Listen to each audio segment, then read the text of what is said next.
Olá, bom dia, boa quarta-feira para você que acompanha a nossa programação. Já estamos no ar com o Congresso em Pauta, trazendo os assuntos que movimentam Brasília lá no Congresso Nacional e repercutem aqui diretamente na vida da sociedade do cidadão sergipano.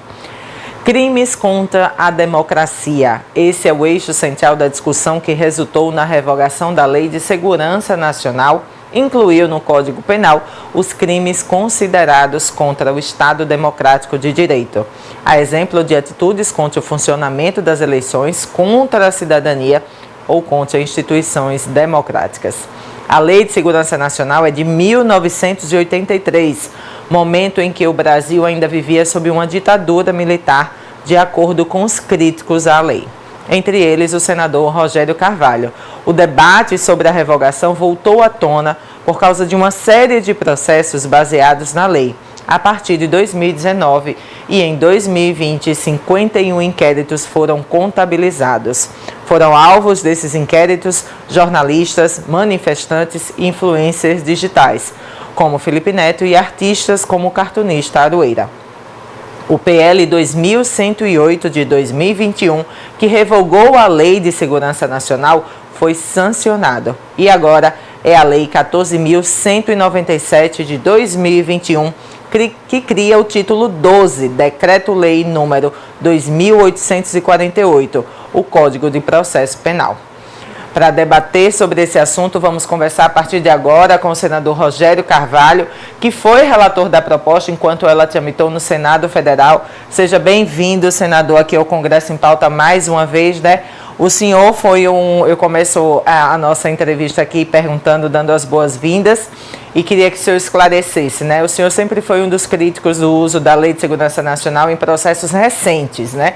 Inclusive pontuou um caráter autoritário da lei. Mas há 30 anos um projeto foi apresentado na Câmara propondo, né, essa revogação, mas só agora, de fato, né, essa revogação aconteceu. E qual é o contexto que esse debate volta à tona? Eu queria que o senhor explicasse para os nossos telespectadores. Bom, primeiro, bom dia a todos. Satisfação estar com você, a Fabiana Reis, César Brito. Essa lei, ela volta a ser debatida por conta do aumento do uso e de prisões, do uso da Lei de Segurança Nacional. A gente praticamente usou mais nos últimos 3 anos do que em 27 anos pós redemocratização do Brasil. E teve um evento que mobilizou a Câmara dos Deputados, eu diria que foi um evento pontual, mas de grande relevância, que foi a prisão do deputado Daniel Silveira. Aquela prisão, o STF mandou prender o parlamentar, certo?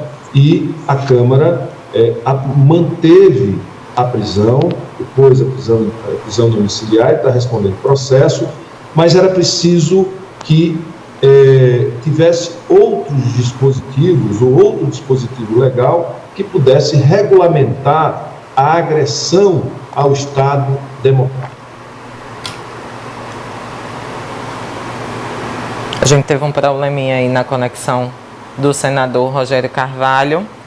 Vamos ver se a gente consegue atualizar. Não sei se o senador consegue me ouvir. A gente tem o retorno de áudio dele, produção. Deixa eu ver se a gente tem um retorno de áudio, pelo menos, do senador Rogério Carvalho, que a gente teve um probleminha de conexão. Senador, o senhor consegue me ouvir? Estou me ouvindo. Pronto. A gente teve um problema de conexão e o senhor estava explicando quando o momento da Câmara travou sobre a questão da prisão do Daniel Silveira e a questão da Câmara dos Deputados. Então, quando o Daniel Silveira foi preso, ele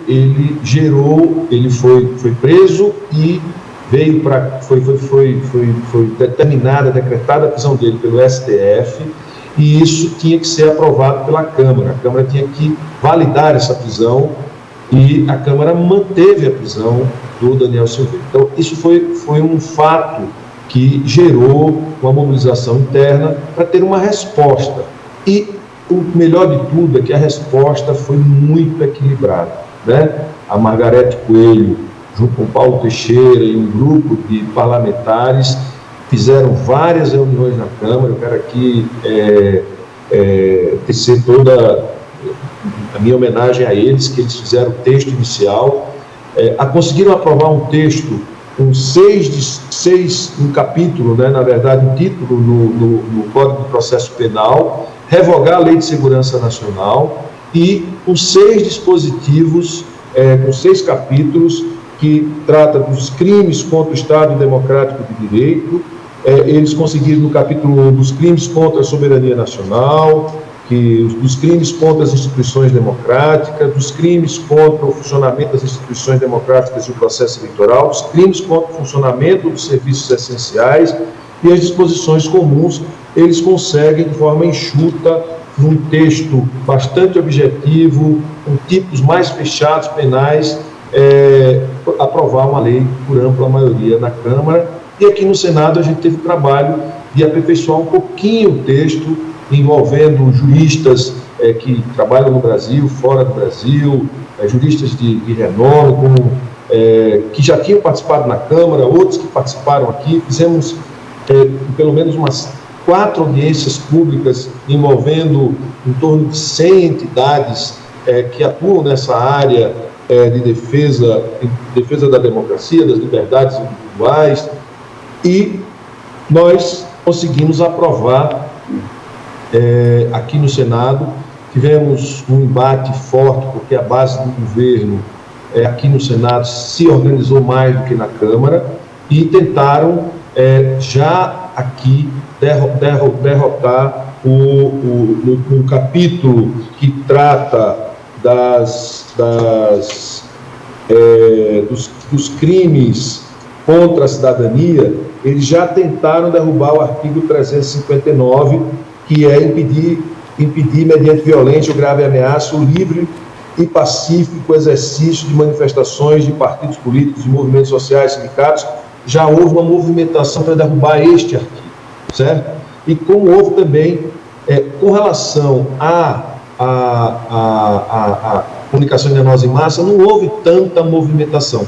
Mas em relação a este dispositivo, que é o que está no capítulo 5, que é o atentado ao direito de manifestação, houve sim uma atuação da base governista aqui no Senado para derrubar. Nós conseguimos aprovar, e o presidente, a gente já sabia quais seriam os vetos que ele faria ao projeto, que era exatamente nesse dispositivo do atentado ao direito de manifestação, porque a tese do governo é que qualquer forma de organização deve ser enquadrada como ato terrorista, e tem um projeto tramitando nessa direção, que obviamente vai ser derrotado, eu creio, e a questão do aumento das penas, o agravamento de penas, que já era esperado, e a questão da comunicação enganosa em massa, que o governo não só vetou, como mandou na sequência agora uma medida provisória que nós devolvemos no dia de ontem, porque ele liberava a comunicação enganosa em massa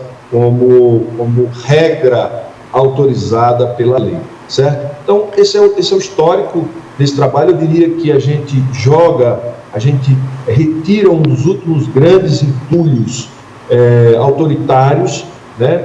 É óbvio que a gente tem uma cultura autoritária, a gente vem de um século de dominação com poucos espaços de democracia efetiva, que é o século XX, certo? E a gente sempre tem um recrudescimento de movimentos ou de iniciativas autoritárias, como estamos vivendo nesse momento. Nós não estamos vivendo num momento de normalidade democrática. O que aconteceu no dia 7 de setembro foi muito grave. O que aconteceu na madrugada do dia 7 de setembro foi gravíssimo, né? E, felizmente, a gente conseguiu ultrapassar. Mas isso não quer dizer que, com aquela carta, o presidente Jair Messias Bolsonaro não tenha a intenção de fazer mais uma empreitada ou outras empreitadas de caráter autoritário, com o objetivo de fechar regime, de tomar o poder, porque ele sabe que não tem outra alternativa para se perpetuar no poder, que é a única coisa que o movimenta, que o mobiliza, se não for pela força. Então, A gente está sob ameaça ainda de uma intervenção ou de uma tentativa ou de tentativas de desestabilização, de agressão à democracia. Daqui a 90 dias teremos, agora a menos 70 dias, teremos alguns dispositivos que protegerá a nossa democracia e instrumentos mais efetivos. E devemos derrubar pelo menos os dois vetos, comunicação enganosa em massa e o veto sobre manifestação pacífica. É isso que eu acredito que a gente vai conseguir consenso para derrubar. Aumento de pena, eu creio que a gente não consegue derrubar nem na Câmara e nem no Senado. Na avaliação do senhor, o que é que o novo texto, a Lei 14.197, traz de inovação? Para a nossa realidade atual, que precisava realmente de uma atualização da legislação. Na verdade, deixa de ter uma lei com tipos penais abertos que dá poderes para perseguir politicamente adversário, que é a Lei de Segurança Nacional, e a gente passa a ter uma lei que tem antagônica o seu conteúdo, né? Agora a gente tem uma lei que protege a democracia, que protege as liberdades de expressão, que protege o Estado democrático de direito, as instituições, que criminaliza atos de agressão contra o processo eleitoral, contra as instituições democráticas. Por exemplo, as manifestações que ministros e o próprio presidente fizeram em relação ao voto impresso, dizendo que não vai ter eleição, é crime hoje tipificado na lei, o que é uma segurança, óbvio, uma segurança num Estado democrático de direito, né? Se houver intervenção, se houver ruptura, e a gente está submetido a este risco, a gente precisa ficar atento, nós não podemos vacilar um segundo. Não brinquemos com o Bolsonaro, não brinquemos com os milicianos que o apoiam, não brinquemos com a luta para garantir essa grande conquista que é a democracia no Brasil. Senador, tem perspectiva de quando vai ser votado essa avaliação dos vetos? Olha, nós vamos votar nos próximos dias, vamos tentar pautar a derrubada do veto que cria a federação partidária, certo? E o presidente vetou. Então, e aí, nesse momento, devem entrar os vetos da Lei de Segurança Nacional. São só 2 vetos que eu acho que dá para a gente fazer um acordo em torno desses 2 vetos. E se for o caso, porque aqui eu acho que essa questão da comunicação enganosa em massa tem que estar tipificado como um ataque à democracia, porque isso está acontecendo no mundo inteiro, certo? A democracia no mundo está ameaçada por fake news, por mentiras, por notícias falsas, por processos eleitorais eivados de enganação da população de uma maneira geral, sobre fatos inverídicos, né? Nós vimos isso em Trinidad e Tobago, nós vimos isso no Brexit, nós vimos isso na eleição do Trump, nós vimos isso na eleição do Bolsonaro, nós vimos isso na Itália, nós estamos vendo isso no mundo inteiro. Então, essa é uma questão central que a gente precisa derrubar, e a outra que é garantir que as pessoas possam se manifestar para consolidar direitos como a grande conquista de uma sociedade que materializa a nossa cidadania. Senador, muito obrigada pela sua participação aqui no Congresso em Pauta. Seja sempre bem-vindo.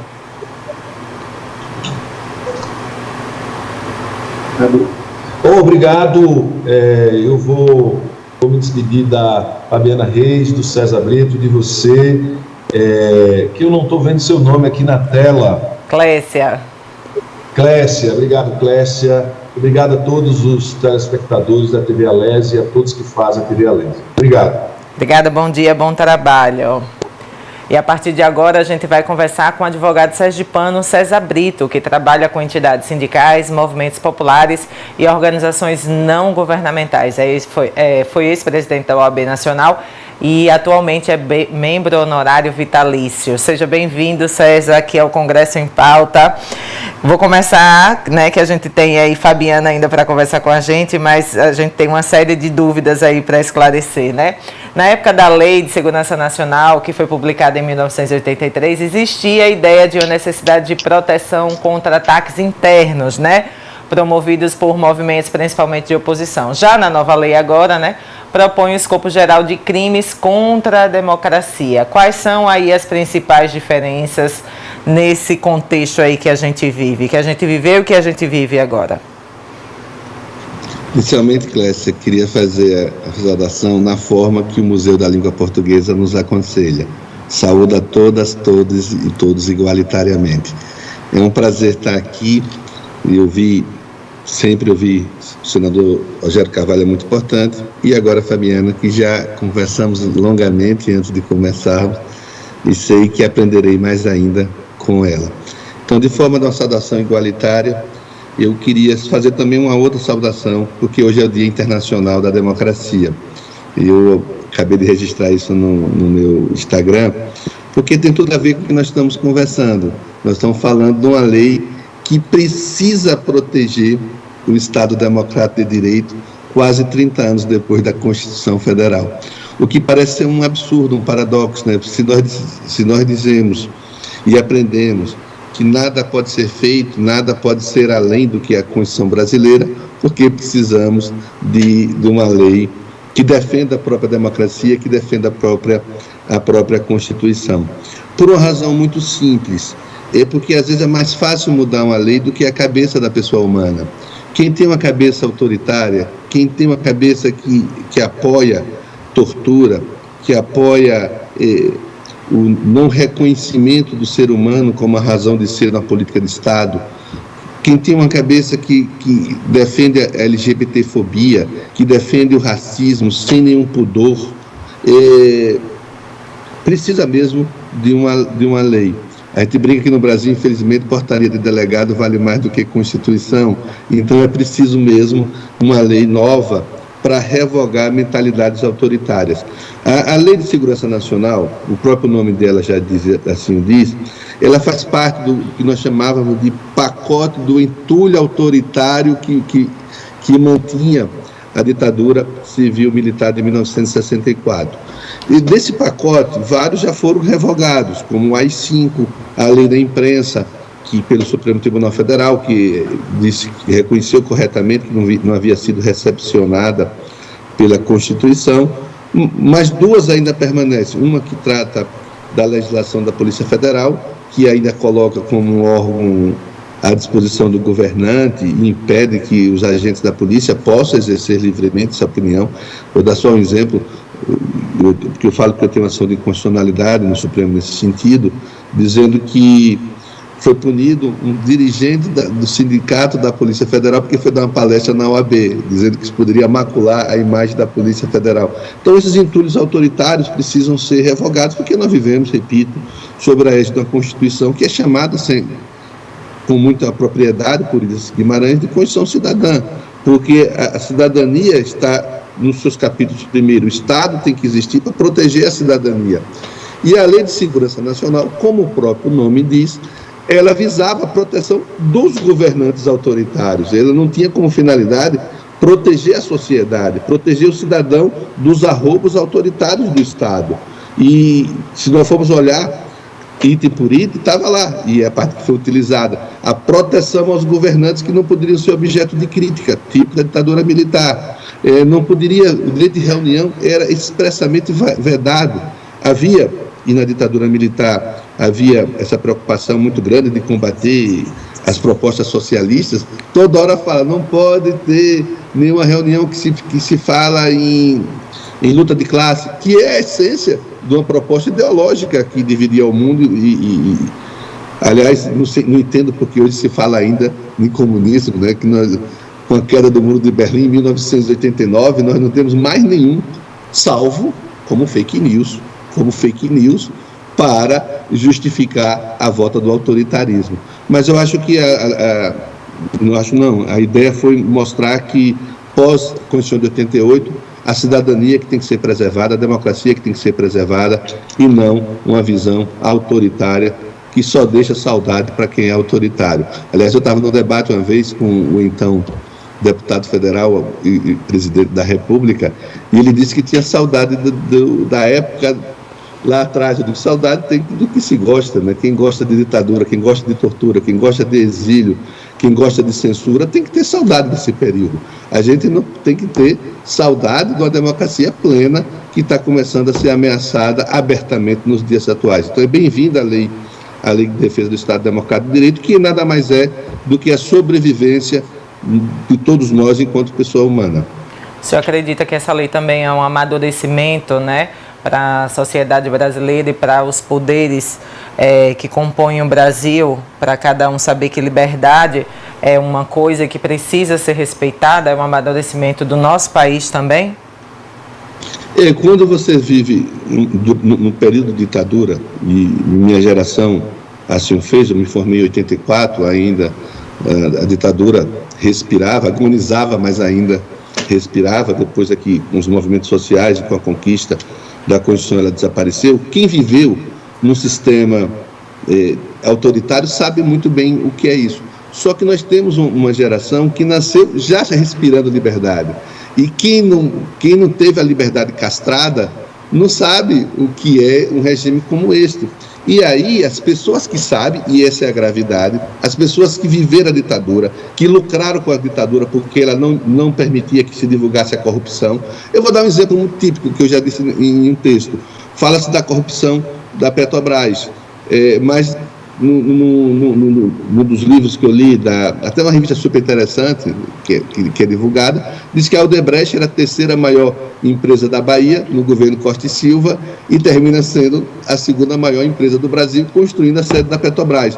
O grande problema da ditadura é que a corrupção era proibida de se divulgar, porque havia... Você imagine, você trabalhava naquela época, jornalista, e tinha que ter um censor ao seu lado. Você só podia falar o que você está falando se tivesse uma autorização da censura.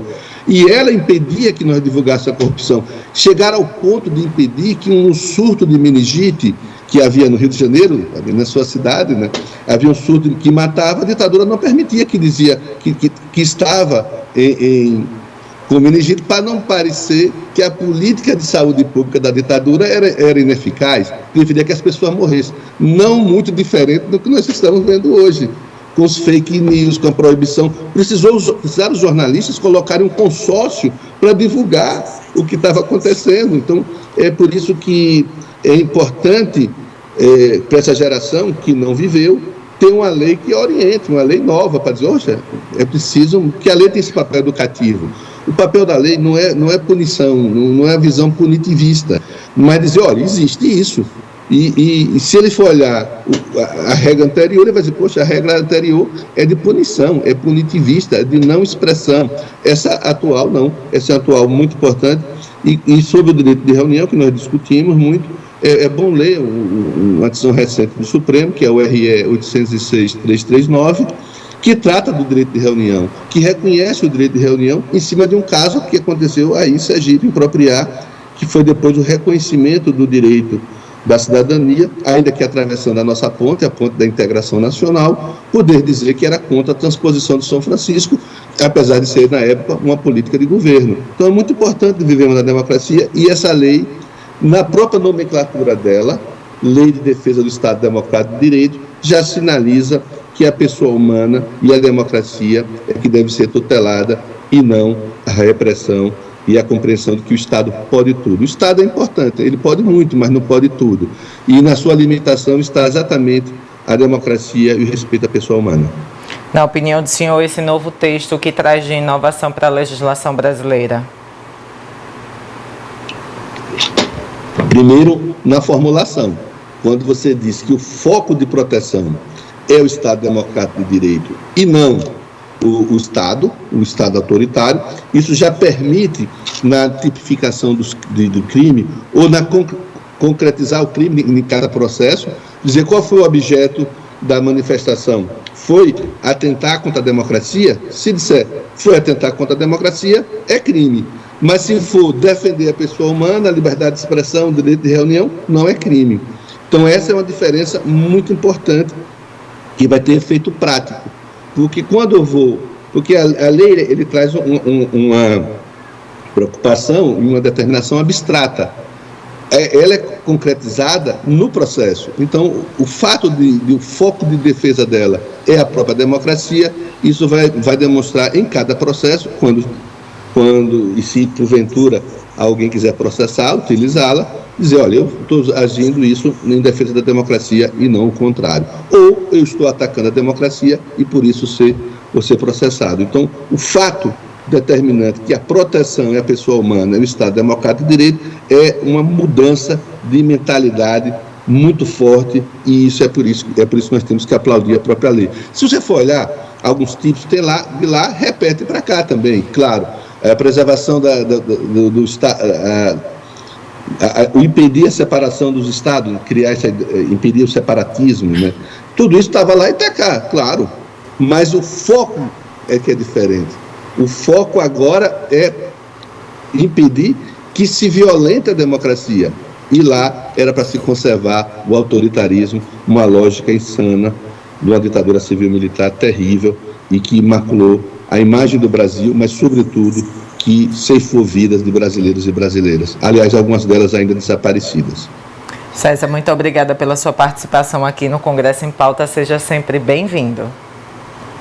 Obrigado, estou sempre à disposição, ainda mais um dia como hoje, repito, que é um dia que devemos festejar. Aliás, o fato de estarmos aqui conversando é uma demonstração clara de que a democracia venceu. Lá atrás, nós estaríamos presos se tivéssemos ousado falar sobre democracia. Bom dia, bom trabalho. Para finalizar nosso debate aí sobre a revogação da Lei de Segurança Nacional, vamos conversar a partir de agora com a advogada Fabiana Otero, advogada criminalista, entre outras funções, é integrante da Comissão de Dados e Privacidade da OAB do Rio de Janeiro. Seja bem-vinda, Fabiana, aqui ao Congresso em Pauta. Começo aí perguntando para a senhora, né, quais são os ganhos com a inclusão do título 12 no Código Penal aí? Bem, bom dia a todas, todos e todes, né? É uma honra estar aqui. Esse debate, assim, é um presente mesmo, uma dádiva, como o professor César Brito acabou de colocar, porque mostra que nós estamos vivendo em uma democracia e lutando para que ela se perpetue. Além de advogada, né, eu sou professora de História, é minha primeira formação, então eu acho impossível não abrir essa fala pontuando, né, o quão anacrônico era a existência, até os dias de hoje, da lei que ainda bem foi revogada, né, de segurança nacional. Porque ela vem de um governo de exceção, é isso que nós temos que entender, uma história que nós não queremos voltar a viver. A gente tem que lembrar o que foi a ditadura para que ela não aconteça mais, né, aquela coisa, ditadura nunca mais. Então, essa lei existia para quê? Para que não se pudesse fazer críticas ao governo. Ela impedia a liberdade de expressão, né? Ela criminalizava o livre pensar. E nós começamos, infelizmente, a ver, a partir de 2019, as nossas convenções pactuadas na Constituinte de 88, elas foram sendo o quê? Desrespeitadas. E principalmente no que concerne exatamente a essa crítica ao poder, né? Através da Lei de Segurança Nacional, que estava ali esquecida, na minha opinião, né? Ela ressurge com esse tom. E a gente vê o Executivo utilizar, o Judiciário também passou a utilizar, acho que foi até o ápice, né? Quando Alexandre de Moraes ele decreta a prisão do Daniel Silveira, que realmente estava ali fazendo uma apologia ao AI-5, que é trevas, tenebroso, para dizer o menos, mas nós não podíamos ter mais uma lei como essa regendo dentro do nosso ordenamento jurídico, dentro de uma democracia, porque nós queremos exatamente isso, garantir as instituições democráticas. Então, é com muita alegria que eu comemoro a revogação da Lei de Segurança Nacional e, mais ainda, né, a sua substituição, coloco aqui com todas as aspas, porque, na verdade, o que nós temos, como o professor César já explicou muito bem, é uma reversão. Nós tínhamos antes uma lei que nos impedia de poder estar debatendo ou questionando, né? Até porque vivíamos um governo de exceção, um estado de exceção, e hoje não. Nós temos um capítulo 12 inserido dentro do nosso Código Penal, que vem para proteger o Estado democrático de direito, para fortalecer a nossa democracia.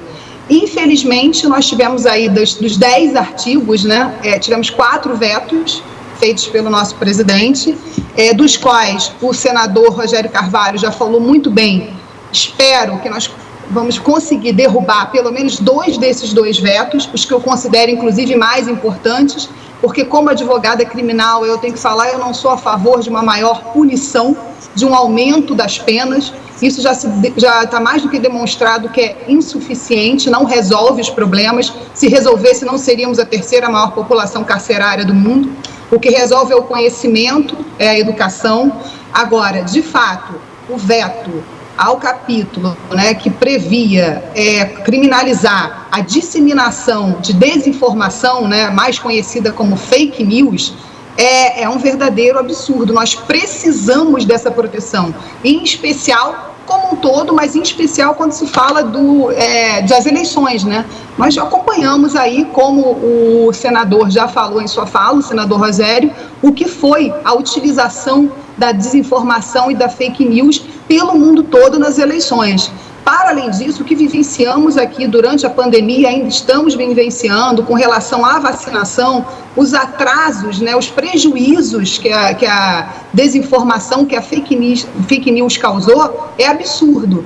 Mas eu tendo a acreditar que nos próximos 30 dias aí, quando for colocado em pauta para uma nova, né, avaliação aí nessa nossa sessão conjunta do Senado e da Câmara, que se consiga derrubar este veto e também o veto com relação à criminalização também do livre exercício de manifestação das opiniões, que também foi outro veto muito importante. Inclusive falávamos aqui antes de começar o debate aberto, que a gente percebe aí o nosso presidente, de certa forma, advogando até em causa própria, né, atuando em causa própria. Quando a gente sabe que ele está respondendo aí pelo inquérito da fake news, faz todo sentido ele vetar esse artigo que criminaliza fake news. Da mesma forma, se ele quer alçar um governo mais autoritário, que não quer que a população, de uma maneira geral, os movimentos sociais, os grupos sociais, se manifestem contra o poder, faz todo sentido em que ele não queira criminalizar também a livre manifestação de pensamento, desde que de forma pacífica, é claro. Como o professor César colocou muito bem a sua fala, trouxe aqui, né, para nós hoje, não há nem a necessidade de um prévio aviso de manifestação, né? Ela é tão livre que ela deve simplesmente acontecer, desde que de forma pacífica. Então, essas são as minhas palavras, né? Nosso tempo aí já está já estamos no limite mesmo, mas eu ia justamente perguntar sobre o veto, a senhora acabou antecipando, acabou me ajudando aqui. Não, assim, é importantíssimo pontuar que são vetos aí que deixam bem claro a intenção, né? Não é uma proteção para a sociedade, ao contrário, né? Então, nós temos que conseguir reverter pelo menos esses 2 vetos, são fundamentais, porque não tem condições mais de que as fake news, de que a desinformação no nosso país, dentro do processo eleitoral, esteja sendo utilizada da forma que vem sendo, né? Manipulando literalmente muitos com relação aos seus votos. Fabiana, muito obrigada pela sua contribuição aqui no Congresso em Pauta. Seja sempre muito bem-vinda aqui à emissora legislativa da Assembleia de Sergipe. Um bom dia de trabalho para você. Muito obrigada. Um bom dia de trabalho a todos aqui presentes. Chegamos ao fim de mais um Congresso em Pauta, mas lembre-se, se quiser acompanhar nossa programação pelas redes sociais, no Face e no Instagram é o @TVAlese 5.2, no Twitter, @TVAlese, e para acessar no nosso canal do YouTube. Lembrando que temos uma novidade aí. A partir de agora é só posicionar a câmera do seu celular no QR Code que aparece aí na telinha e ele te leva direto para o canal da TV Alese, onde você tem disponível todos os nossos programas gravados e pode acompanhar também a nossa programação ao vivo da TV Legislativa de Sergipe. E para entrar em contato com a nossa produção, mande um WhatsApp para 988528774. Amanhã tem mais Congresso em Pauta e eu espero você.